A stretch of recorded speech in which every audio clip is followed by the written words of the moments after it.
오늘 우리에게 주신 하나님의 말씀은 로마서 7장 7절부터 12절까지의 말씀입니다. 다 같이 화면을 보시면서 함께 읽겠습니다. 그러면 우리가 무엇이라고 말을 하겠습니까? 율법이 죄입니까? 그럴 수 없습니다. 그러나 율법에 비추어 보지 않았다면 나는 죄가 무엇인지 알지 못하였을 것입니다. 율법에 탐내지 말아라 하지 않았다면 나는 탐심이 무엇인지를 알지 못하였을 것입니다. 그러나 죄는 이 계명을 통하여 틈을 타서 내 속에서 온갖 탐욕을 일으켰습니다. 율법이 없으면 죄는 죽은 것입니다. 전에는 율법이 없어서 내가 살아 있었는데 계명이 들어오니까 죄는 살아나고 나는 죽었습니다. 그래서 나를 생명으로 인도해야 할 그 계명이 도리어 나를 죽음으로 인도한다는 것이 드러났습니다. 죄가 그 계명을 통하여 틈을 타서 나를 속이고 또 그 계명으로 나를 죽였습니다. 그러므로 율법은 거룩하며 계명도 거룩하고 의롭고 선한 것입니다. 아멘. 하나님께서 이 말씀을 통하여 우리에게 은혜 주시기를 원합니다. 하나님의 크신 사랑과 은총이 여러분의 삶에 함께 하시기를 빕니다. 오늘은 율법은 나쁜 것이 아닙니다 라는 제목으로 함께 하나님의 말씀을 나누겠습니다. 로마서 전체를 관통하는 핵심 주제는 오직 믿음으로만 구원받을 수 있다는 사실입니다. 하지만 로마서가 기록되던 당시 유대인들은 믿음이 아니라 율법을 온전히 지킴으로써 구원받을 수 있다고 믿었습니다. 그래서 그들은 남들보다 율법을 더 철저히 지키기 위해서 많은 노력을 했습니다. 하지만 유대인뿐만 아니라 그 어떤 누구도 율법을 완벽하게 지킬 수는 없었습니다. 지킬 수 없는 것을 지키려다 보니 사람들은 위선자가 될 수밖에 없었습니다. 실제로는 율법을 온전하게 지키지 못했지만 지킨 척 하는 것입니다. 우리는 보통 이런 행태를 위선과 가식이라고 말합니다. 그런데 여기서 멈추었다면 그래도 괜찮은데 유대인들은 한 걸음 더 나아갔습니다. 그래서 자신들의 행위를 자랑하고 또 율법을 지키지 못한 사람을 죄인으로 낙인 찍고 상대조차 하지 않았습니다. 하나님은 율법을 통해서 죄인들을 구원하기 원하셨지만 인간은 율법을 악용해서 자신의 의로움을 과시하고 율법을 지키지 못한 사람을 죄인으로 낙인 찍는 도구로 사용했습니다. 하지만 이것은 율법의 정신을 왜곡하는 것입니다. 이런 배경 속에서 사도 바울은 율법을 신봉하는 자들에게 율법이 아니라 오직 하나님의 아들 예수 그리스도를 믿는 믿음으로만 구원받을 수 있음을 강조한 것입니다. 사도 바울은 로마서 앞부분에서 율법에 대한 부정적인 견해를 여러 번 나타냈습니다. 누구도 율법을 온전히 지킬 수 없는데 이것이 인간의 한계인데 할 수 없는 것을 하려고 하니 하는 척 할 수밖에 없고 위선자가 될 수밖에 없는 것입니다. 이런 현실 속에서 바울은 율법의 한계를 지적했고 율법의 대안으로 믿음을 제시했던 것입니다. 그런데 일부 사람들이 율법은 나쁜 것이고 필요 없는 것이라고 오해하기 시작했습니다.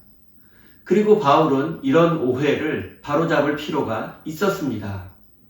왜냐하면 바울의 주장을 오해한 일부 사람들이 율법을 지킬 필요가 없다고 하며 방종하고 방탕한 삶을 살았기 때문입니다. 사도 바울은 이런 오해를 바로잡기 위해서 스스로 질문하고 그 질문에 대답했습니다. 먼저 바울은 율법이 죄입니까? 라고 물었습니다.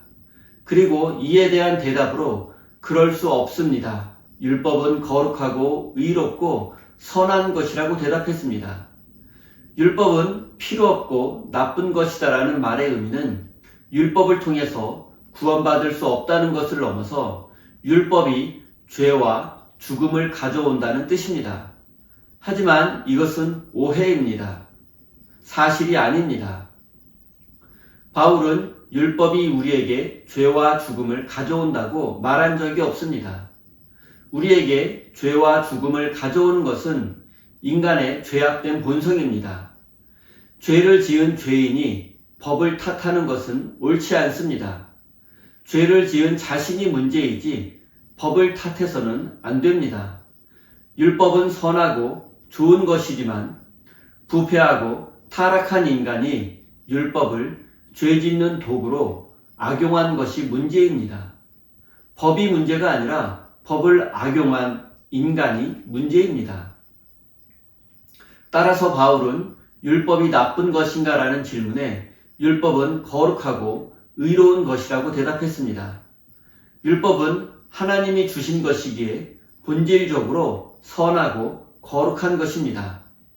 하지만 율법은 인간을 구원할 수 없습니다. 왜냐하면 그 어떤 인간도 율법을 온전하게 지킬 수 없기 때문입니다.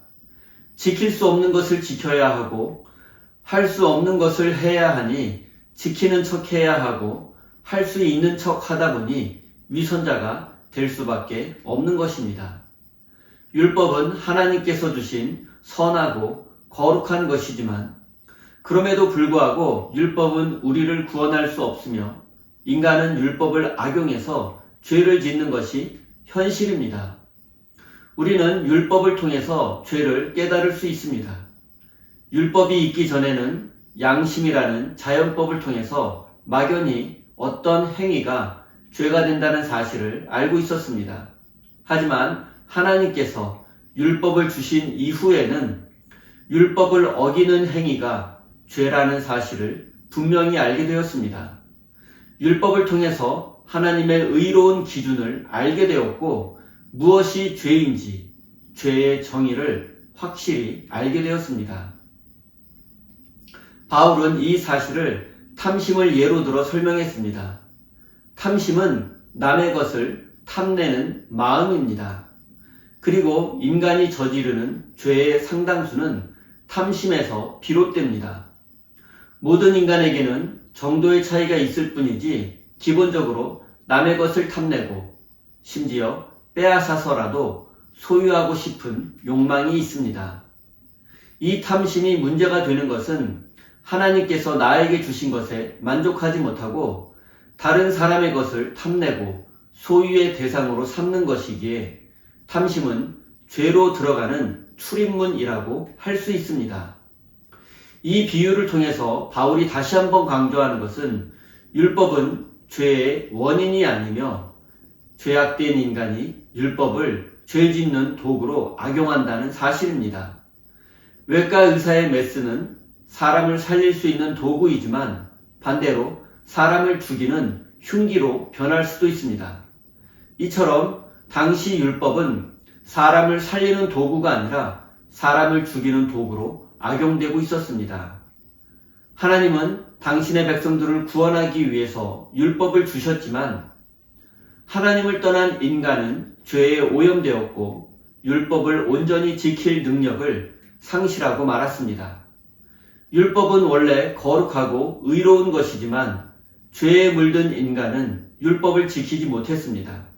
그 결과 인간은 구원의 길에서 멀어지게 되었습니다. 따라서 율법은 나쁜 것도 아니고 우리를 죄의 길로 인도하는 악한 것도 아닙니다. 율법에는 문제가 없습니다. 율법 때문에 죄와 죽음이 오는 것이 아닙니다. 문제는 죄에 오염된 우리 자신입니다.